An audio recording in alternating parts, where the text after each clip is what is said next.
तो दोस्तों आज मैं अरब सागर में गिरने वाली राजस्थान की नदियाँ के दूसरी भाग के साथ है और आज अपने पढ़ेंगे माही नदी और उसका अपवाह तंत्र। माही नदी का उद्गम मेहद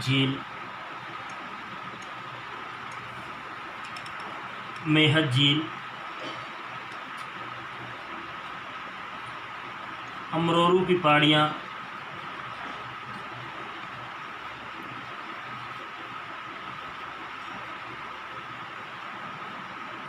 धार जिला मध्य प्रदेश से इसका उद्गम होता है, जो कि विंध्याचल पर्वत की श्रेणियाँ हैं। राजस्थान में इसका प्रवेश बांसवाड़ा में होता है। बांसवाड़ा से ये राजस्थान के अंदर प्रवेश करती है। खांदू गांव बांसवाड़ा है जिससे ये राजस्थान में प्रवेश करती है। बांसवाड़ा में माही झील पर दो बांध बने हुए हैं।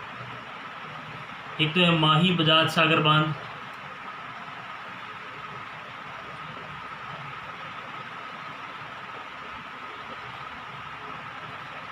और दूसरा है पिचियाक बांध।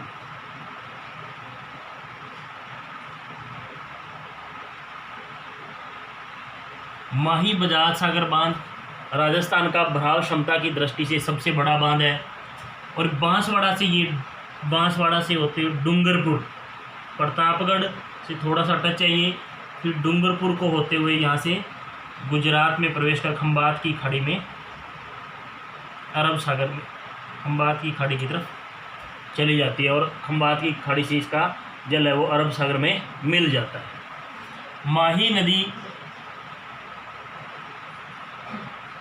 माही नदी डूंगरपुर और बांसवाड़ा की सीमा का निर्धारण करती है।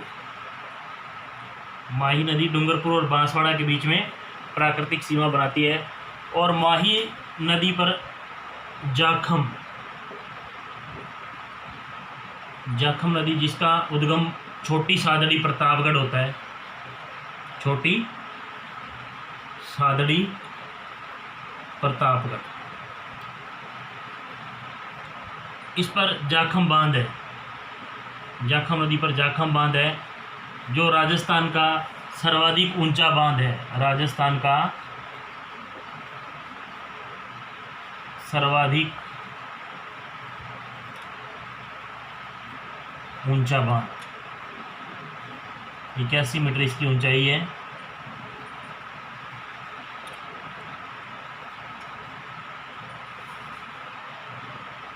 जाखम नदी और सोम नदी का उद्गम उदयपुर की बिछामेड़ा की पहाड़ियाँ, ऋषभदेव,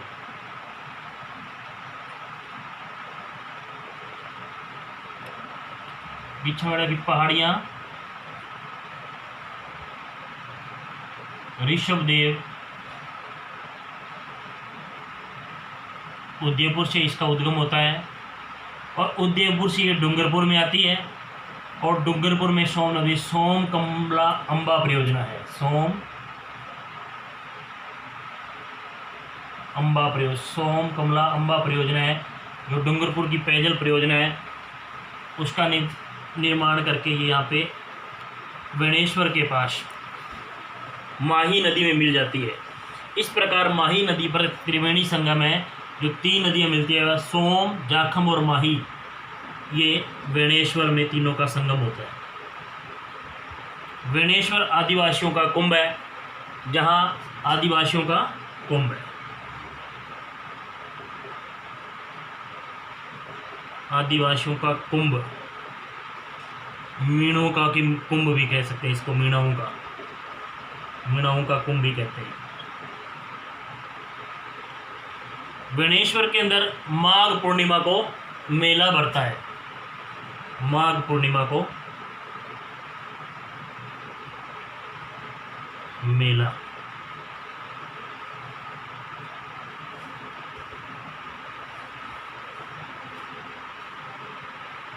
डूंगरपुर के अंदर ही मोरे नदी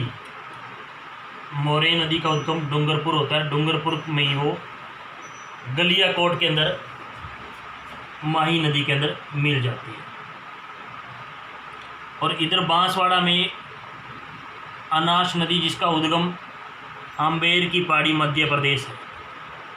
यह है अनाश नदी, आम्बेर की पहाड़ी एमपी इसका उद्गम स्थल है। और ये बांसवाड़ा में प्रवेश करती है और ये भी गलियाकोट के पास ही माही नदी में मिलती है। अनाश की सहायक नदी है हरण।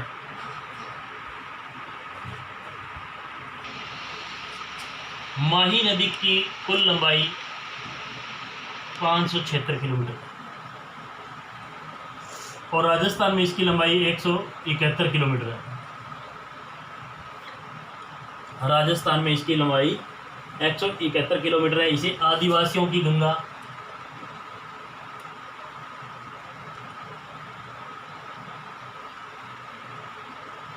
आदिवासियों की गंगा, वागड़ की गंगा, कांठल की गंगा,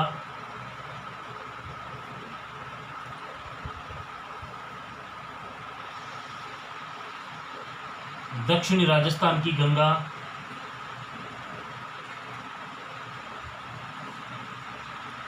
राजस्थान की गंगा, दक्षिणी राजस्थान की श्रवण रेखा भी बोलते हैं इसको, श्रवण रेखा। इस प्रकार माही नदी के कई उप नाम हैं। माही नदी कर्क रेखा को 2 बार काटती है, यानी 2 बार माही नदी कर्क रेखा को पार करती है। बांसवाड़ा और डूंगरपुर, बांसवाड़ा और डूंगरपुर में माही नदी कर्क रेखा को 2 बार पार करती है।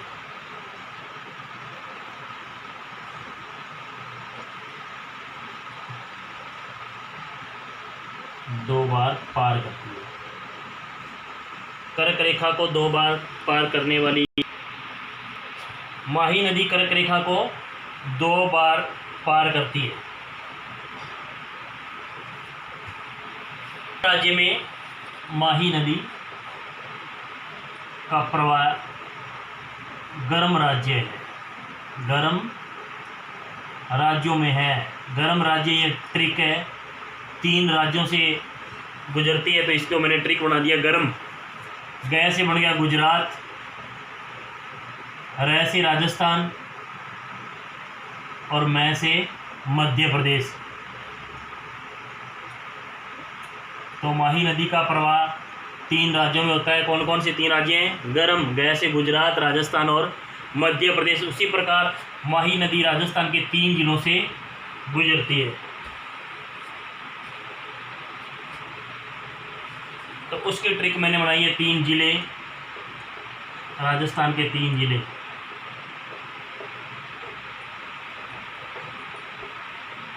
माही नदी राजस्थान के 3 जिलों से निकलती है। उसका ट्रिक बनाई है मैंने बापड़ू। बा से बांसवाड़ा, पै से प्रतापगढ़ और डू से डूंगरपुर। इस प्रकार ये राजस्थान के 3 जिले, उसकी ट्रिक है बापड़ू। माही नदी ए और यू आकृति का निर्माण भी माही नदी करती है। कई बार क्वेश्चन पूछा जाता है कि ए या यू का आकृति का प्रवाह क्षेत्र वाली नदी कौन सी है, तो माही नदी है। ये शिवलिंग की आकृति का भी निर्माण करती है। माही नदी का प्रवाह क्षेत्र सर्पिला आकार है और पूर्ण रूप से राजस्थान में बहने वाली दक्षिण राजस्थान की सबसे लंबी नदी है। माही नदी के किनारे परशुराम की तपोभूमि है।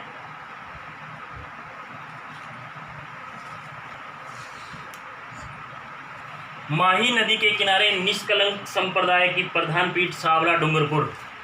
निष्कलंक संप्रदाय की पीठ सावला डूंगरपुर। निष्कलंक संप्रदाय की पीठ सावला डूंगरपुर में। बोहरा संप्रदाय की प्रधान पीठ गलियाकोट डूंगरपुर। बोहरा संप्रदाय की प्रधान पीठ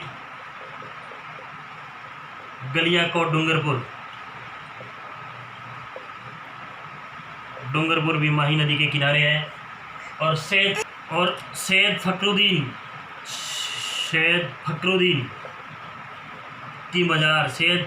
की मज़ार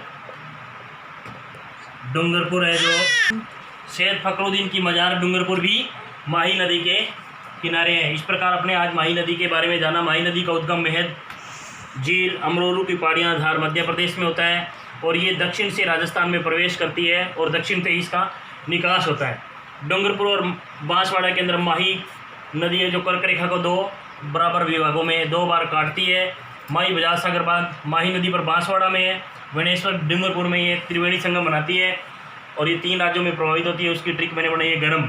गया से गुजरात, रह से राजस्थान और मध्य प्रदेश, और 3 राजस्थान के 3 जिलों से होकर ये गुजरती है। उसकी ट्रिक क्या है? बापड़ू, बांसवाड़ा, पै से प्रतापगढ़ और डूंगरपुर। और अपने बच गई है, उसका नाम है साबरमती। साबरमती का उद्गम कोटड़ा उदयपुर। देखो ये बांसवाड़ा है, बांसवाड़ा के पास में डूंगरपुर है, डूंगरपुर के पास में क्या है? उदयपुर। और उदयपुर से इसका कोटड़ा उदयपुर से साबरमती नदी का उद्गम होता है। और यह नदी राजस्थान के अंदर मात्र 45 किलोमीटर इसकी लंबाई है और कुल लंबाई इसकी 416 किलोमीटर है। और ये साबरकांठा गुजरात में उदयपुर से प्रवेश करती है और खंबात की खाड़ी में गिर जाती है। साबरमती नदी राजस्थान की एकमात्र ऐसी नदी है जिसका उद्गम तो राजस्थान में होता है लेकिन उसका प्रवाह और महत्व गुजरात में है। साबरमती नदी के किनारे साबरमती आश्रम, गुजरात की राजधानी गांधीनगर और अहमदाबाद साबरमती नदी के किनारे पर है। साबरमती नदी से झीलों की नगरी उदयपुर में पानी लाने के लिए देवास सुरंग का निर्माण किया गया है। एक और बच गई नदी है, उसका नाम है पश्चिमी बनास। पश्चिमी बनास का उद्गम कहाँ से होता है भाई? उदयपुर से थोड़ा पीछे सिरोही जिला, सिरोही जिले से पश्चिमी बनास नदी का उद्गम होता है। और ये सिरोही से बहकर सीधी इस सिरोही से बहकर कच्छ के रण में जाकर विलुप्त हो जाती है। कच्छ का रण गुजरात में जाकर विलुप्त हो जाती है। उसके बाद में बचती है वाकल नदी। वाकल नदी का उद्गम भी गोगुंदा गोरा की पहाड़ियाँ उदयपुर से होता है और ये इस पर मानसी वाकल बांध बना हुआ है। वाकल नदी पर मानसी वाकल बांध बना हुआ है जिससे उदयपुर को पेयजल की आपूर्ति होती है। इस प्रकार आज हमने अरब सागर में गिरने वाली नदियाँ कंप्लीट कर चुके हैं। कल नए वीडियो के साथ आएंगे। आप हमारे साथ बने रहें। हमारे YouTube चैनल को आप सब्सक्राइब करें, शेयर करें और आपको नई से नई अपडेट ट्रिक के माध्यम से मिलती रहेगी।